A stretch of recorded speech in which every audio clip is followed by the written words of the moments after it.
संवत era 20 दिसंबर 2023।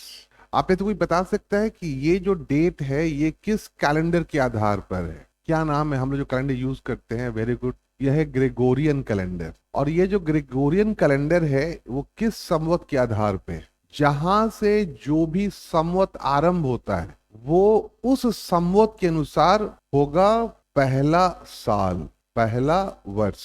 जहां से जो भी संवत हम लोग पढ़ते हैं आरंभ होता है उस संवत के अनुसार वह साल होगा पहला, उस संवत के अनुसार। फाइन। अब जैसे कुछ संवत हैं जो आप सब जानते हैं, एक है ईसाई संवत, क्रिश्चियन एरा। तो ये जो संवत है ये ईसा मसीह के जन्म पे आधारित है। मतलब कि जहां से ईसा मसीह का जन्म हुआ, जिस वर्ष, उस संवत के अनुसार वो साल कौन सा साल हो जाएगा? बताएं। पहला। नंबर 1 ईसाई संवत, यह ईसा मसीह के जन्म पर आधारित है। इसी के आधार पर ग्रेगोरियन कैलेंडर का विकास हुआ जो वर्तमान में सर्वमान्य रूप से प्रयोग की जाती है। अब ये जो है ईसाई संवत, इस पे मान लिया गया कि ये जो पॉइंट है 0 मान लीजिए। अब यहीं पे क्या हुआ? ईसा मसीह का जन्म हुआ और जन्म के साथ जो वर्ष स्टार्ट हुआ वो साल क्या हो जाएगा? पहला। तो जन्म के बाद क्या हो जाएगा? दूसरा साल, फिर तीसरा साल, फिर चौथा साल, और करते करते आज हम लोग कहां पहुंच गए हैं? तो आज हम लोग पहुंच गए हैं 2023 पे।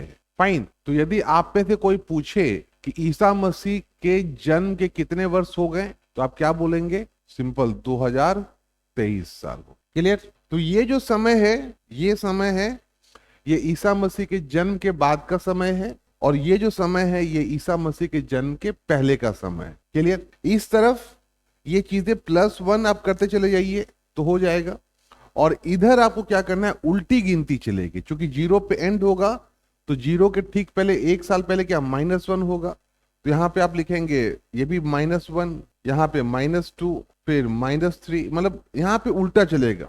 और उल्टा आप चलते चले जाइए, चलते चले जाइए, आप चलते चले जाएंगे, कोई बात नहीं। तो ये जो समय है इसको बोलते हैं बीसी या ईसा पूर्व। बीसी का मतलब हो गया बिफोर क्राइस्ट। बिफोर क्राइस्ट का मतलब है before the birth of Christ. और इसको बोलते हैं अन्नो डोनोमी, अर्थात एडी, सामान्य शब्द में after the birth of Christ. ये क्लियर है पॉइंट? अब दूसरा संवत है number 2, that is Vikram Samvat 57 और 58 बीसी। मतलब ये जो विक्रम संवत है ये पहले आरंभ हुआ या ईसाई संवत पहले आरंभ हुआ? तो आप देखेंगे कि विक्रम संवत क्या है? ईसा पूर्व है, बीसी है, और भी कितना? 57 या 58। मतलब ईसा मसीह के जन्म के पहले। कितने साल पहले?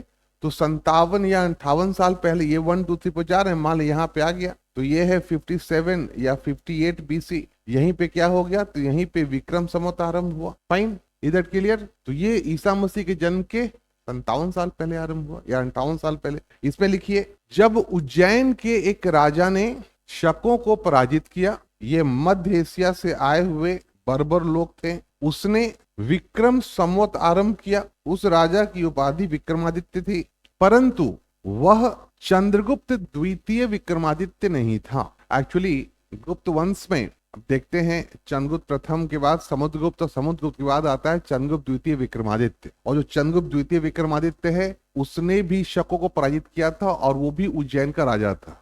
शकों का एक केंद्र था उज्जैन पे, जिनको दक्षिणी शक कहते हैं। उज्जैन पे एक था, दूसरा नासिक पे था। तो खैर नासिक वाले को तो सातवाहन राजा शातकर्णी, गौतमीपुत्र शातकर्णी ने भगा दिया था। अंतिम शकों को भारत से खदेड़ने का श्रेय जाता है चंद्रगुप्त द्वितीय विक्रमादित्य। लेकिन ये जो विक्रम संवत है ये चंद्रगुप्त द्वितीय विक्रमादित्य ने नहीं आरंभ किया, ये किसी और उज्जैन के राजा ने स्टार्ट किया, जिसका टाइटल क्या था? विक्रमादित्य था। तो बहुत बार सामान्यता होती है, लेकिन दोनों में कम से कम 400 साल का गैप है। तो ये ध्यान रखिएगा कि ये विक्रम संवत किसने स्टार्ट किया? तो उज्जैन के किसी राजा ने स्टार्ट किया था, जिसका टाइटल विक्रमादित्य था, जिसने शकों को पराजित किया। शक कौन थे भाई? तो मध्य एशिया से आए बर्बर समुदाय के लोग थे, जिन्होंने भारत में 5 जगहों पे अपना शासन स्थापित किया था। तो ये भी एक परंपरा है, ठीक है? तो ये है विक्रम संवत। भारतीय धार्मिक गणनाओं का आधार है। विक्रम संवत के आधार पर ही धार्मिक गणनाएं की जाती हैं। हमारे यहाँ आप देखिएगा जो धार्मिक रूप से सबसे इंपॉर्टेंट गणना है वो धार्मिक गणनाएं विक्रम संवत के आधार पर की जाती है। ठीक है, नेक्स्ट संवत है दैट इज शक संवत। अभी अभी बात हुई शक, थोड़ा सा शकों को समझ लीजिए तो क्लियर होगा, यहाँ पे आपको समझना पड़ेगा। तो ये जो साम्राज्य है ये अशोक का साम्राज्य है, अशोक का साम्राज्य, मौर्य वंश का राजा है अशोक, बहुत बड़ा साम्राज्य था उसका। अशोक की राजधानी थी पाटलिपुत्र में, बिहार, मगध, पाटलिपुत्र। अशोक बहुत अच्छा राजा था, लेकिन अशोक की कुछ कमियां भी थी, जिसमें से एक कमी क्या थी, तो अशोक ने ये जो पश्चिमोत्तर क्षेत्र है इस पर बहुत ध्यान नहीं दिया। तो उसने इधर से आप देखें अशोक के बाद इस तरफ से भारत में बहुत सारे विदेशी जो है वो प्रवेश कर जाते हैं, विदेशी वंश के लोग, और ये इस इलाके पे कब्जा कर लेते हैं। इस इलाके पे सबसे पहले जो आता है मौर्योत्तर काल में जो विदेशी वंश के लोग हैं वे सबसे पहले आते हैं हिंद यूनानी, फिर आते हैं शक, फिर आते हैं पहलव, और सबसे अंत में आता है कुषाण वंश। इसमें से चारों में से आपको किसी भी राजा के नाम याद हैं? Kanishka, very good. Menander, very good. तो मिनांदर हिंद यूनानी शासक था और कनिष्क जो है वो कुषाण वंश का राजा था। क्लियर? तो जब कनिष्क गद्दी पर बैठा, तो कनिष्क गद्दी पर बैठता है 78 ईस्वी में, 78 ईस्वी में। जब कनिष्क 78 ईस्वी में गद्दी पर बैठा, उसने शक संवत आरंभ किया। यह भारत सरकार का आधिकारिक संवत है। कल को आप IAS IPS बनेंगे, आपके पास गजट आएगा, मुख्य परीक्षा दिन गजट आएगा, तो आप कोई भी देखेंगे तो एक डेट होता है जो सरकारी डेट होता है। ठीक है, तो सरकार हमारे यहाँ क्या है, ग्रेगोरियन कैलेंडर भी यूज करती है, और हमारा ऑफिशियल एरा जो है वो है शक एरा है। फाइन, तो ये भारत सरकार का आधिकारिक संवत है। क्लियर? अब इसमें एक पॉइंट है, आप सब जानते हैं कि जो कनिष्क है, कनिष्क किस वंश का है? तो कनिष्क जो है वो है आपको कुषाण वंश का है। और जो संवत आरंभ हुआ, संवत का नाम क्या पड़ा? शक संवत, जो कि शक संवत एक अलग ही संवत है, अलग ही वंश है। फाइन, तो इस संवत का नाम क्या लगता है, क्या होना चाहिए था? शक संवत होना चाहिए था, या कुषाण संवत होना चाहिए था, या कनिष्क संवत होना चाहिए था? फाइन, तो ज्यादा प्रैक्टिकल था कि कुछ कनिष्क संवत हो जाता, या चलो नहीं तो कुषाण संवत होता, लेकिन नाम क्या पड़ गया? शक संवत पड़ गया। क्यों, ये समझिए। जबकि इसको शकों ने, जो शक संवत है जो हमारा आधिकारिक संवत है, तो ये आप क्या कहते हैं, इसको शकों ने, शक वंश के राजा ने, रुद्रदामन प्रथम या उन लोगों ने नहीं स्टार्ट किया था, भूमक, नहपान, नहीं, इसको स्टार्ट किसने किया था?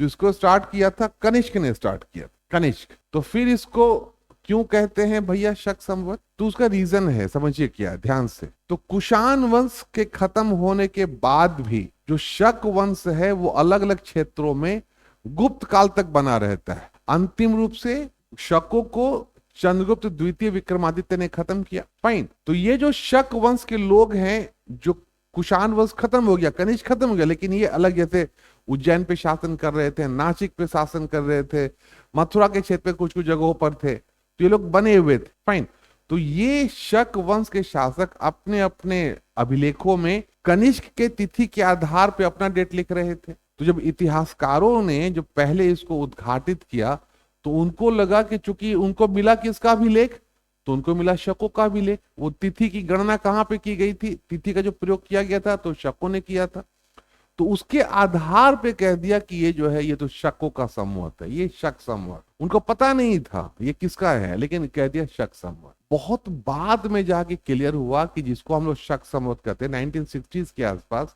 वो एक्चुअली शकों ने नहीं स्टार्ट किया है, बल्कि किसने स्टार्ट किया है? कनिष्क ने स्टार्ट। तब जा करके इसका जो है क्लियर हुआ कि अच्छा ये जो शक संवत है, बेशक ये शक वंश के नाम पे इतिहासकारों में प्रचलित हो गया, लेकिन ये संवत किसने स्टार्ट किया है? तो कनिष्क ने स्टार्ट। Is that clear?